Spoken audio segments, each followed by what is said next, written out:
maxkamadda ciidamada qalabka sida ayaa maanta toogatay askari magaalada Jowhar ku dilay taliyihii nabad sugidda magaaladaasi. Maxkamadda ciidamada qalabka sida ayaa saakay toogatay dambiilihii ka dambeeyay amaba askarigii ka dambeeyay dilka taliyihii nabad sugidda ee magaalada Jowhar, kaasi oo ay saakay fagaaraha school bulisiya ay toogashad ay ku toogatay. askarigaasi ayaa loo soo jeeday eedeynta ku aadan dilka askarigii ama taliyihii nabad sugidda magaaladaasi Jowhar. dhegeystayaal codka bismillah taariikhdu markay ahayd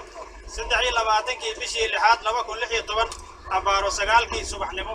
waxay maxkamadda darajada koobaad ee ciidamada qalabka sida u fadhiisatay dacwad ciqaabeedkii loo haystay gacan ku dhiigle ekis kable nisa Yuusuf Xuseen Maxamuud 24 jir ah ina bintow xaamud ku dhashay Shabeellaha Dhexe ka tirsanaa ciidanka nabad sugidda qaybta guud ee gobolka Shabeellaha Dhexe, kaasoo xafiiska xeer ilaalinta ciidamada qalabka sida ku soo eedeeyay in uu si bareer ah u toogtay marxuum Cabdiweli Ibraahim Maxamed oo ahaa taliyihii nabad sugidda gobolka Shabeellaha Dhexe. taariikhdu markay ahayd 22 bishii 6 2016 dilkaas oo ka dhacay degmada Jowhar waxayna maxkamaddu ku xukuntay dil toogasho ah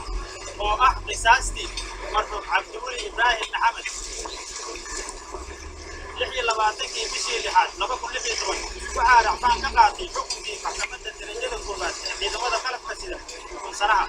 taariikhdu markay ahayd 27 bishii 8 2016 waxay maxkamadda sare ciidamada qalabka sida mar kale u fadhiisatay dacwad ciqaabeedkii loo haystay gacan ku dhiigle ekis kable nisa Yuusuf Xuseen Maxamuud